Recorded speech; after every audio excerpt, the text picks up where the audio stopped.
రాజన్న సంక్షేమ పాలన మళ్ళీ తెలంగాణలో తేవాలని నా కోరిక. మీ అందరూ తోడుంటే అది సాధ్యమని నా నమ్మకం.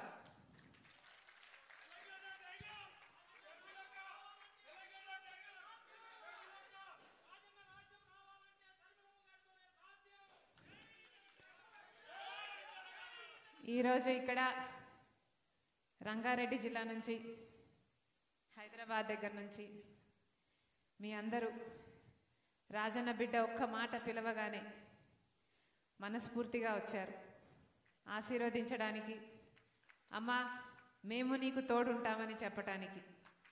వచ్చిన మీ అందరికీ, బయటున్న వారందరికీ రాజన్న బిడ్డ శిరస్సు వంచి చేతులు జోడించి మనస్ఫూర్తిగా నమస్కరించుకుంటుంది.